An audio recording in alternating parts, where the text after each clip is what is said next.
Hello everyone, this is Boricua Binks and welcome back to Let's Play Coffee Talk 2, Hibiscus and Butterfly, where we will be continuing on in day 14, which is after the wedding. Very happy to continue there and see their happy ending.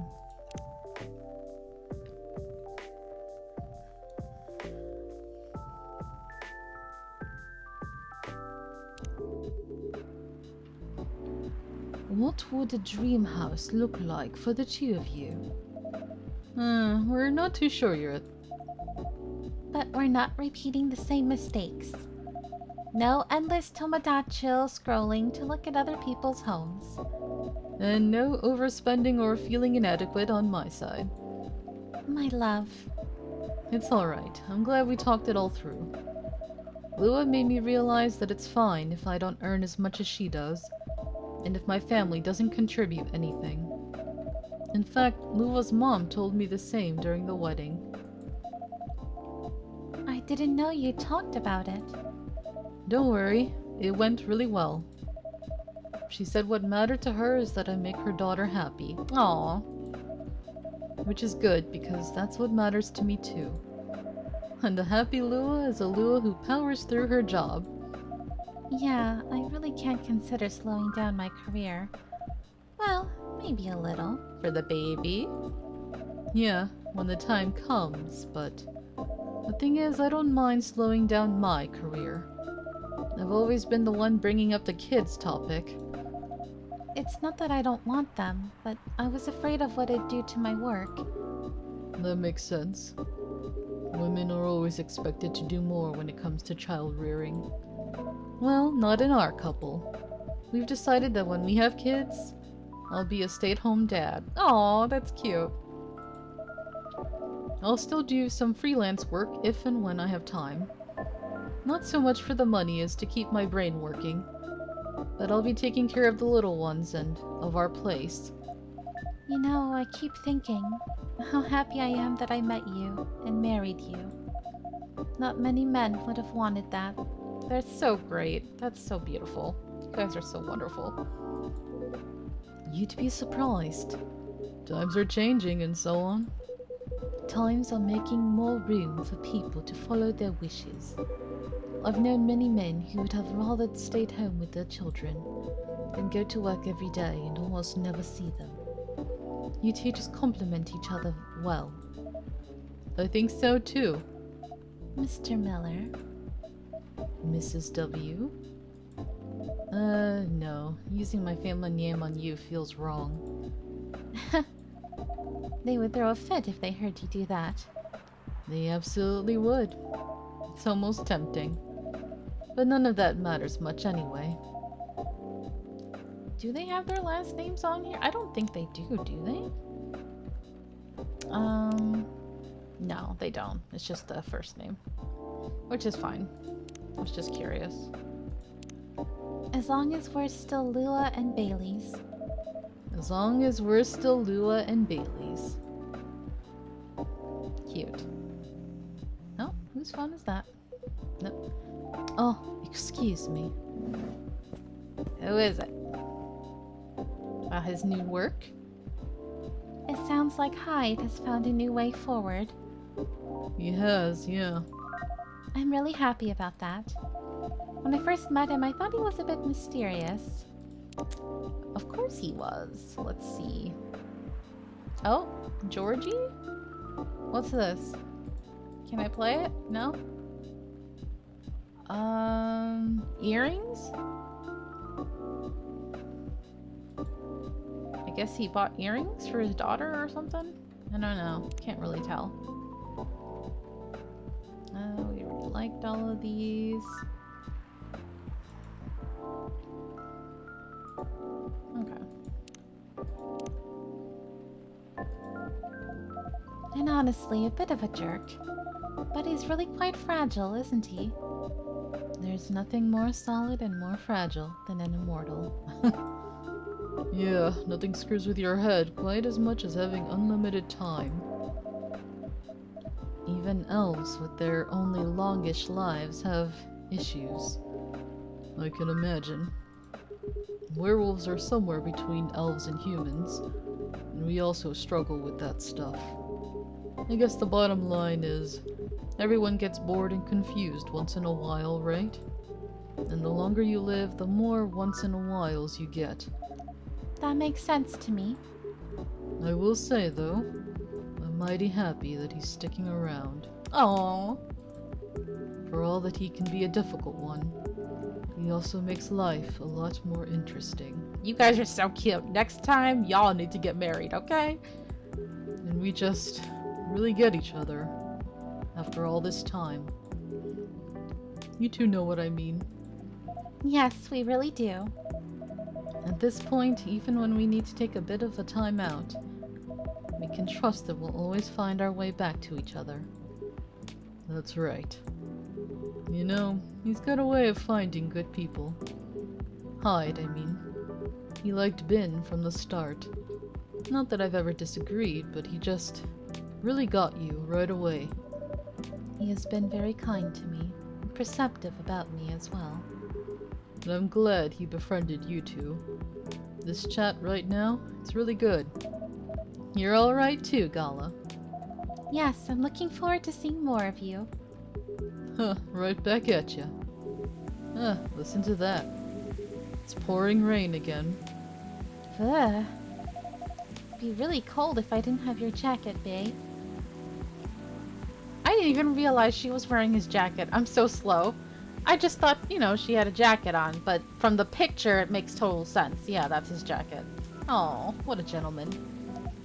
But are you okay? Oh, Yeah, don't worry about me.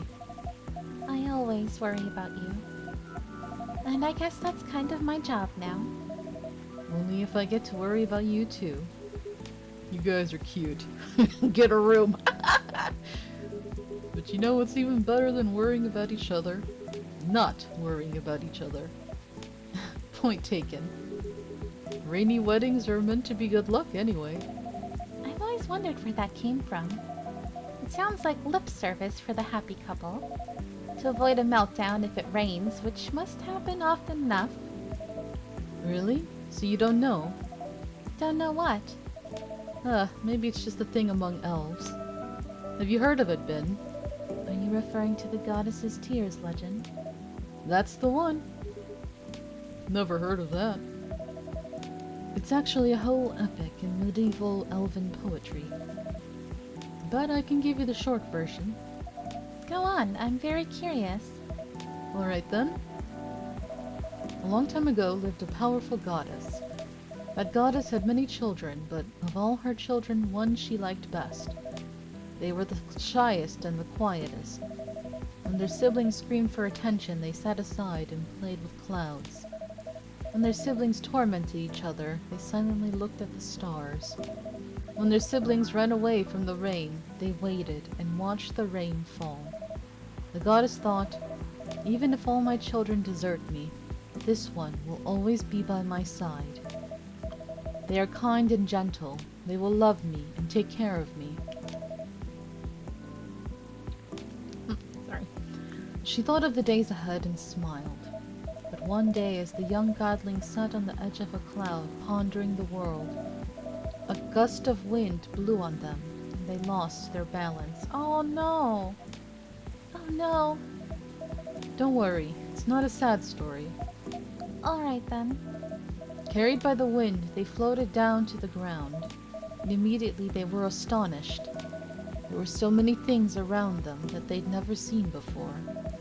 They were both delighted and lost, and they stood rooted in place for many human eras, until a human found them there. Shall we call the godling Aeon, and the human Ray, just for clarity? That's gonna help me for sure. I get lost without names. Alright, Aeon and Ray it is. Ray walked up to Aeon, and finding them, stunned, guided them forward.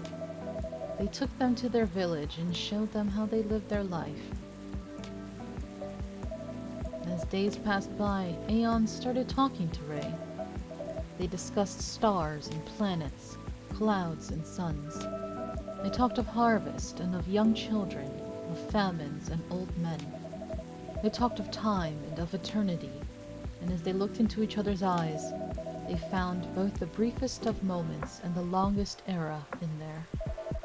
That's how they both knew they were in love. They decided to get married, but both of them wanted the assent of their family. Ray got it without any trouble. Their family was quite fond of Aeon by then. But when Aeon went to see their mother, the goddess... That old hag. Huh, give her a chance, my love. She improves. But yeah, at first she wasn't thrilled. In fact, she was outraged that her favorite child should be taken away from her. That reminds me of someone. Yeah, similar to your story here. I promise you, she's a lot better than my mother. Anyway, she got really angry and she told Aeon, "Get married if you wish, but if you do get married, then you shall wither and die just like your fiancé." Yuck. And to nobody's surprise at that point, Aeon said, "I'm alright with that. What's eternity if I can't have Ray by my side?" Down to get married they went. For many hours the goddess was angry and shouted. Then for many more hours she was despondent and sulked. Then finally she turned an eye onto the ground to look at Aeon and Ray. They were in the field where Ray had first found Aeon. They wore garlands of flowers and they were surrounded with people they loved. And for the first time Aeon wasn't quiet at all. They were singing and dancing, their eyes sparkling, their hair floating on the wind. I like how gender neutral all of this is, you know? Aeon and Ray could be any gender, doesn't matter. And the goddess saw that for the first time in an eternity, their child was happy. She regretted her bitter words then. But a goddess's word once spoken isn't easily broken. In sadness for her child's immortal days, she started crying. And one by one her tears hit the earth in a thick cloud of rain. But instead of running from it, Aeon and Ray danced with it. And so the goddess said, "For each tear of mine that falls onto you, may you live another year. And even as your hair turns gray and your skin turns parched, may that year see you both dancing and singing, still in love with each other." And according to elves, that's how we came to be. But I think that's a bit far-fetched. Wow. Beautiful story. My love, are you tearing up? It's nothing. You're just really beautiful sometimes.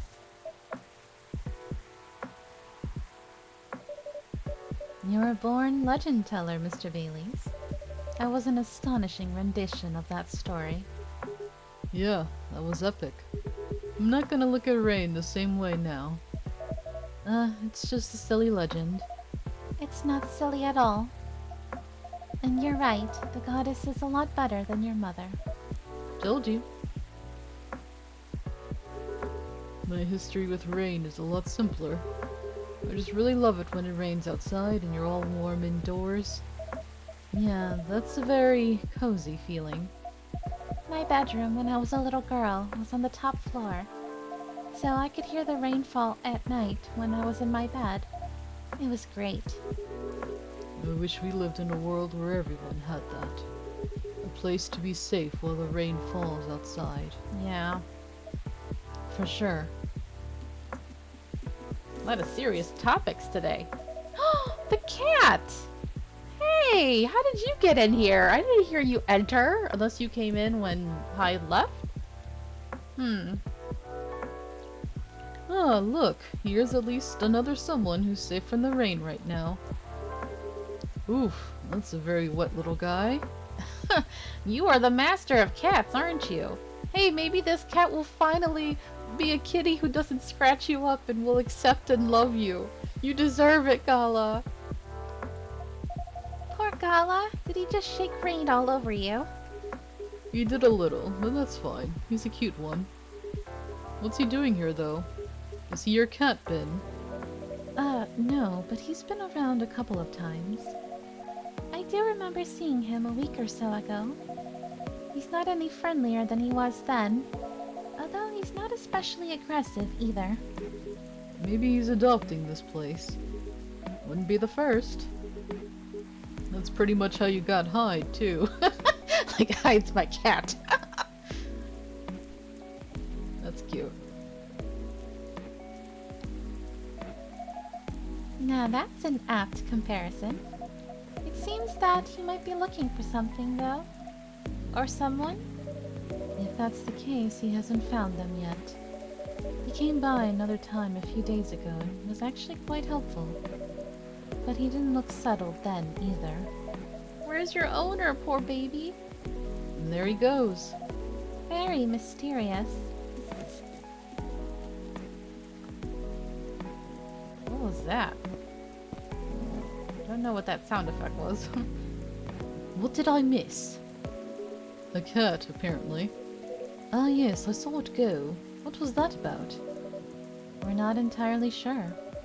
He has come by a handful of times, but he doesn't seem to stay very long or ask for anything. I was saying that he might be looking for someone. Oh, perhaps he is. In many traditions, cats are depicted as having special foresight. Messengers between worlds, so to speak. He may know something that we don't, or see something we can't see. That's just what they want you to believe. Looking mysterious to get food and cuddles. I was saying, that reminds me of someone, actually. Hyde is like, are you talking about me? No comment. Cute. Uh-huh. Anyhow, what was that call about? That was the interior designer about the house. For some reason, he needed to know the exact size of my turntable, as well as whether I wanted walnut or oak floors. I just want floors I can walk on. That's surprising. I thought you'd be more particular about decoration, Hyde. I am particular, in the sense that I want it to look good. But he's got no clue what to do to get there. I mean, you've seen his car. It's not, you know, peak design trends. That car served me right, thank you very much. I remember when a certain werewolf didn't want me to drive around. I shouldn't have brought that up. Truce. Why don't you help Hyde with decorating then, Gala? Why, indeed. My job... time... Your job? Time? I see. Everyone's a critic, but the truth is, Gala has no understanding of color, material, or shape. I'm a lazy interior designer at best, but Gala is an interior designer's waking nightmare. Not true, I just go for functional things. That's what people say when they've got no taste. Yeah, maybe my taste in vampires is the problem here. I think your taste in vampires is your one saving grace. Ugh. Always bickering. Y'all so cute.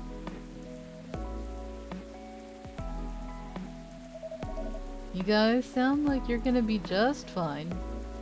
Indeed. You know, being like this all together when it's dark and damp, and feeling good and safe, and home, it's a pretty rare feeling in a kind of public space. I think the kinda is key here. As far as I can remember, this has never felt like a strange space to me. It's my space that I'm lucky enough to share with other people I like. I definitely feel the same way. Thanks for that, Ben. I'm glad that's how it feels to you. Our patrons' comfort has always been our priority. Goal very much achieved, then. That, and also you all are alright. Sounds like everyone's gonna be busy with their own stuff for a while. I can't wait to come back here and see your faces again. Whether in a week or a month or a year. I know it's gonna be a good time. Cheers to that. Hear, hear. Huh. You are all welcome anytime, separately or together. And I'm looking forward to hearing what you get up to. We'll definitely pop by to give you news. And to get Fury remedies. And to listen in on the drama. We can't wait to welcome you back. Aw, that feels like the end. But apparently there's another day, so... I think the rain is over. And we've kept you up for a while already, Ben. Yeah, we should all use the dry spell to get back home. Consider the night cold. You go first, guys, or we'll be stepping on each other's toes. Alright. Good night, Ben. Good night. Good night, you two. Aw, I'm gonna miss them. I'm gonna miss this. Let's go, darling. Let's. Good night, Ben. Thanks again for being with us. Tonight and on other nights. No, thank you for everything. Truly. Have a good rest, Ben. You will do. Go enjoy your wedding night. You guys coming? Yeah, just hold the door for me a second longer. Bye. What are you doing? I'm carrying you over the threshold, of course. You're supposed to do that at your home. That's on the way into the home, not on the way out of the bar. I can do both. You're silly. Maybe, but I love you. Oh, I love you too. Bustling, busy and abuzz. People whose thoughts I can hear almost as well as my own by now. Whose success and failures matter to me as much as my own. I suppose that's what it feels like, to have a chosen hive. Aww. That is so cute. Detox tea. Super bitter, sour, and spicy. Even if it's not detoxifying, you'll feel as if it is. So, lemon and ginger? Maybe? I haven't made that one yet, have I? Alright, can't believe we got one more day, but we still have, definitely we have to finish with Lucas and Riona, probably. Don't know who else. Tuesday, October 3rd.